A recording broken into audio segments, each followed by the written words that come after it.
हमारी जमीन है, कोई आके बोलेगा कि भागो यहाँ से, मेरा घर है। अब हाँ, अगर वो 50 आदमी मिलकर के आ गया, मुझको घर से निकाल दिया, तो हम तो क्या कर सकते हैं? तो जुल्म है। तो जुल्म, अत्याचार जुल्म है, और जुल्म की खेती कभी पनपती नहीं है। जब गीदड़ को मौत आती है तो वो शहर की तरफ भागता है। की अजमत का ख्याल रखना पड़ेगा। सरकार मुफ्ती आजम हिंद रदी अल्लाह ताला अन्हु जब किसी औरत की चूड़ी की आवाज सुन लेते थे तो 100 बार अस्तगफिरुल्लाह पढ़ते थे। अब ये जो काम झारखंड में हो रहा था वो काम संभल में हो रहा है, जो काम बंगाल में हो रहा था वो काम संभल में हो रहा है। इसका मतलब है कि बिहार और बंगाल और झारखंड और उड़ीसा की हवा यहाँ भी लग रही है। अब समझ गए होंगे कि मैं क्यों कह रहा हूँ। इसलिए कह रहा हूँ कि हमारी माँ बहन बेटियाँ सामने बैठी हुई और इनके बैठने का ये अंदाज शरई तौर पर बिल्कुल दुरुस्त नहीं। एक लंबा सा पर्दा होना था। वो चूंकि अभी वहाँ मछली मार्केट की तरह आवाज आ रही है वहां से। अब जाहिर सी बात है, औरत बिहार की हो या बंगाल की या उत्तर प्रदेश की या अमेरिका की, औरत तो औरत है। अल्लाह तबारक व तआला मेरी माँ बहन बेटियों को खामोश रहकर दीनी गुफ्तगू समाअत करने की तौफीक अता फरमाए। अब खामोश रहें, अपने सरों को ढांप के रहें, चेहरे को ढांप लें, बिल्कुल कुछ नहीं बोलें। और मैं अक्सर व बेशतर यही कहता हूं कि खामोश रहने की फजीलत पे जितनी हदीसें आई हैं, अगर उन सबों को औरतें पढ़ ले तो अगर वो सरकार की कनीज हैं तो बिल्कुल ज़बान पे खामोशी का ताला लगा लेंगे। अगर वो खामोश रहने की आदी बन गई तो जलसा ही अच्छा नहीं होगा, बल्कि घर का माहौल भी अच्छा हो जाएगा। घर में खुशियों की बहार आ जाएगी। 90% तलाक के मामलात खत्म हो जाएंगे। मार धाड़, केस, मुकदमा, ये सारी चीजें खत्म हो जाएंगी। सिर्फ मेरी बेटियां जबान पे खामोशी का ताला लगा लें। और ये बहुत फजीलत की बात है। हदीस माया है कि तफक्कुरु साअतिन खैरुम मिन इबादत सनतिन। To consider for a moment is better than the worship of 1 year. थोड़ी देर के लिए गौर करना, सोचना, फिक्र करना, अपनी मौत, अपनी आखिरत, अपनी जन्नत, अपनी कब्र, पुरसरात, मीज़ान, अल्लाह की खुशनुदी, मुस्तफ़ा की खुशनुदी, जो असल मकसद हयात है, उस पर थोड़ी देर गौर करना 1 साल की नफल इबादत से बेहतर है। तो तन्हाई में बैठकर गौर करने के आदी बने आप भी, क्योंकि आजकल हमारी माँ बहन बेटियां तो पढ़ लिख रही हैं और खामोश रह रही हैं। मर्द को उनकी आदत लग गई है। ये लोग बातें बहुत कर रहे हैं। एक ड्राइवर को मैंने देखा मक्का से मदीना पूरे 3 घंटे तक फोन से चिपका रहा और 150 से 200 की स्पीड में कार चलाता रहा। मैं जब कहता था कि उनसे कहता था कि जरा धीरे धीरे चलाओ, वो कहा महफिल मुश्किल, महफिल मुश्किल, महफिल कोई प्रॉब्लम नहीं है, घबराओ मत। वो 200 की स्पीड में गाड़ी चला रहा। बातें हम लोग तो अपनी बीवी से 1 मिनट बात करते हैं तो थक जाते हैं, 1 मिनट में थक जाते हैं। वो बोलती है, शिकायत करती है। आज भी शिकायत कर रही थी फोन से। स्टेज पे 3 घंटा बोलते हैं और हमसे 3 मिनट बोलने में परेशानी हो जाती है। आज भी बोल रही थी, सही कह रही थी। स्टेज पर तो आपकी बात रुकती नहीं है। बोलते बोलते बोलते चले गए, बात आती गई चटाचट कटाकट, और यहाँ मुझसे 1 मिनट बोलने में परेशानी हो जाती है। तो इसका जवाब ही मेरे पास नहीं होता। तो हम लोग तो 1 मिनट में थक जाते हैं। मुझे पता नहीं वो ड्राइवर किससे बात कर रहा था 3 घंटे तक। और वही मैंने इंडिया में भी देखा। अभी एक जगह कार से जा रहा था, यहाँ का वो ड्राइवर को मैंने वही देखा। बस बात ही करना है, क्या करना है बीवी से, या वल्लाह आलम सवाब किससे बातें करता है। हमको तो नहीं लगता कि बीवी से आदमी 1 घंटा बात करेगा। वो कोई इधर उधर का रिश्ता कुछ हो तो ऐसा हो सकता है। अल्लाह ताला सारे नौजवानों को कम बोलने की तौफीक अता फरमाए। कम बोलने वाले की अक्ल मजबूत होती है। कम बोलने वाले आदमी को इबादत करने की ज्यादा तौफीक मिलती है, और जो ज्यादा बोलता है वो झूठ भी ज्यादा बोलता है, फजूल बातें बोलता है, बेकार की बातें बोलता है। बेशक मेरी माँ बहन बेटियां गौर से सुनो, हुजूर ने क्या फरमाया। आका फरमाते हैं मन समता नजा, जो खामोश रहा वो नजात पा गया, जो खामोश रहा वो नजात पा गया, झूठ से नजात पा गया, फजूल बातों से नजात पा गया, लड़ाई झगड़े से नजात पा गया, तकरार से नजात पा गया, तलाक से नजात पा गया, और जहन्नम जाने से नजात पा गया।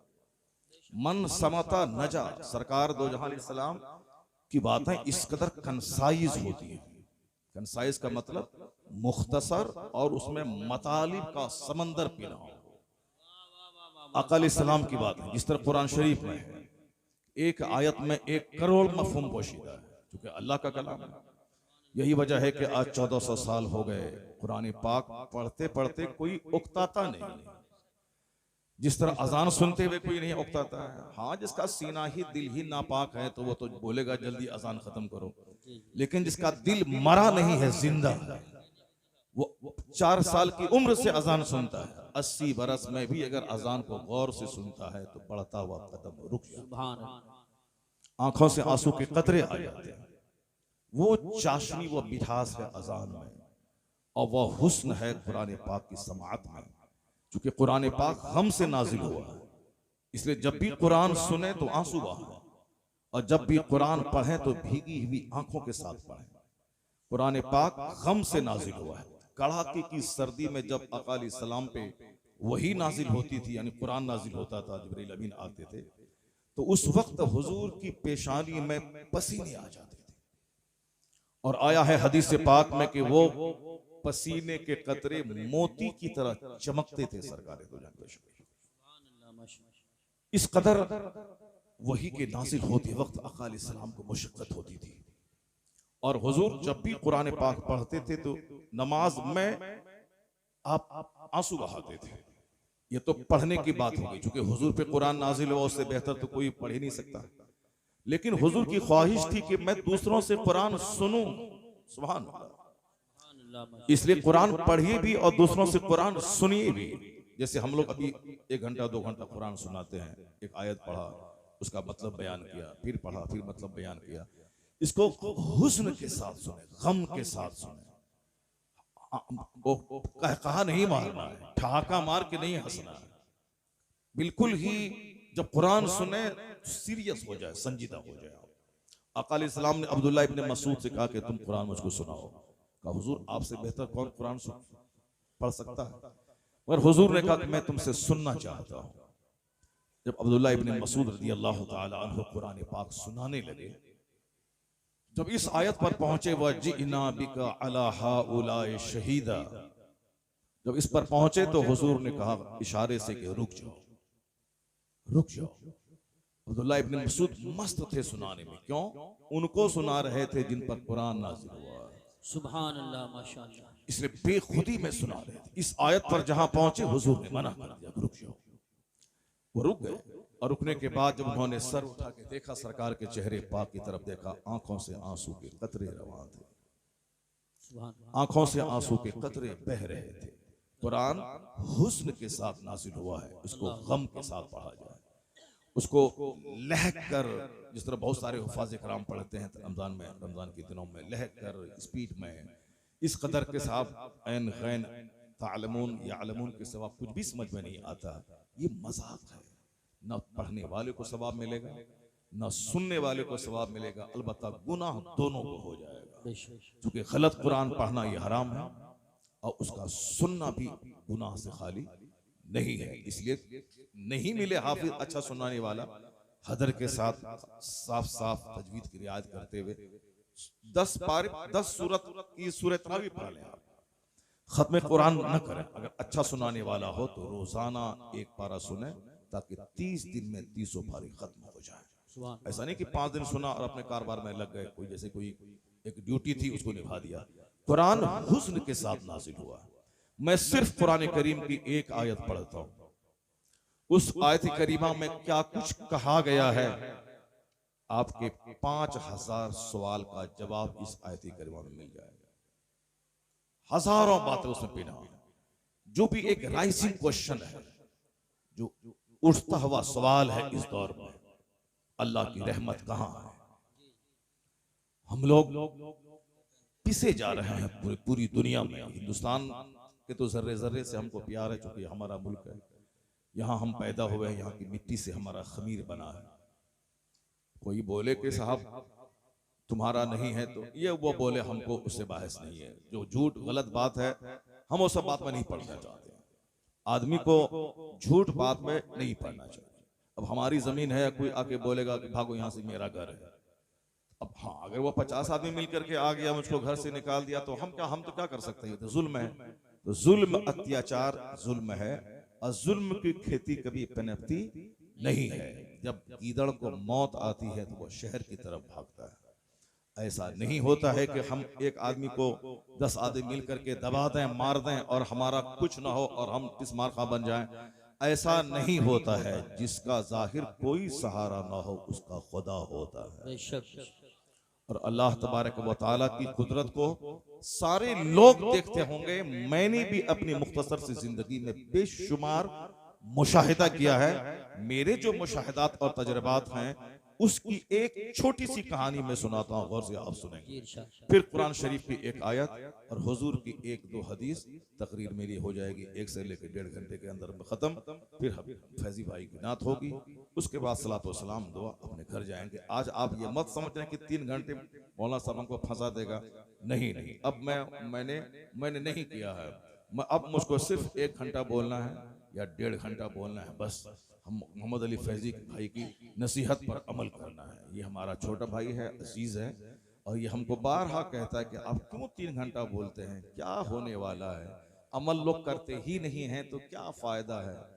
तो मैं तो कहता हूं कि भाई 3 घंटा इसीलिए मैं बोलता हूं, अगर 3 आदमी भी अगर नमाजी नेक बन गया तो समझ लूंगा मेरी मेहनत वसूल हो गई। माशाअल्लाह माशाअल्लाह। हो सकता है कि 1 घंटे की गुफ्तगू में किसी के लिए वो बात ना हो, 2 घंटे में बोलूं, उसमें मुमकिन है कि किसी का दिल ना हिले। अब मुमकिन 3 घंटे की तकरीर करो, मुमकिन है कि कोई एक बंदा नसीहत हासिल कर ले। तो समझ लें कि 1 लाख रुपए खर्च करके जो महफिल होती है, एक बंदा अगर नेक हो गया तो समझ लें कि सारी मेहनत जलसा करानी। यही एक मकसद होता है। अल्लाह तबारक व तआला आपको, हमको, सबों को इस जन्नती महफिल की कद्र की तौफीक अता फरमाए। आप यहाँ रात का थोड़ा सा हिस्सा गुजार रहे हैं।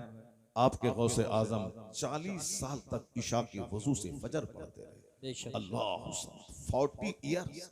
जिस गौसे पाक का नजर हम खाते हैं, जिसका लंगर हम खाते हैं, जिसका तोशा हम खाते हैं, जिसके नाम पे अपने घरों में फातिहा दिलाते हैं, वो गौसे आजम 40 बरस तक इशा के वजू से फजर पढ़ते रहे। रात में पीठ को जमीन से नहीं लगाया, पीठ को जमीन से नहीं लगाया। ये उनके गुलाम जो उनकी खिदमत में रहते थे उनका स्टेटमेंट है। मैं अपने शेख को 40 साल से इसी मामूल पे देख रहा हूँ। वो इशा पढ़ने के बाद नफल के लिए खड़े हो जाते, सुबह होती उसी वजू से फजर की नमाज अता फरमाते। अल्लाह। तो कम से कम कभी 4 रात साल में आप भी चुन लीजिए, 4 रात जाके उस 4 रात में कम से कम इशा पढ़, इशा के वजू से हम फजर पढ़ लें। एक शबे मेराज में चुन ली जो रात के चली गई। करोड़ों में कोई एक आदमी जगह हो। शबे आशुरा आ रही है, 15वीं शाबान की रात, उसमें दिन भर रोजा रखिए, कम खाइए। ए बाबा, ए बाबा, ए बाबा, कहाँ जा रहे हैं?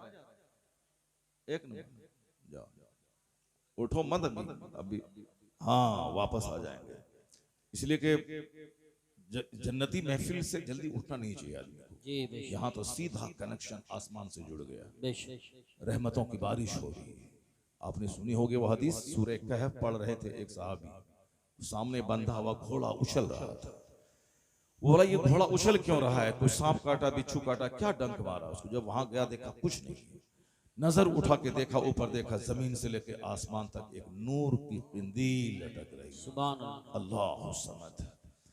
सुबह हुई, हुजूर के पास गए, कहा सरकार, आका अलैहिस्सलाम से कहा कि हुजूर रात में मैंने ऐसा ऐसा देखा।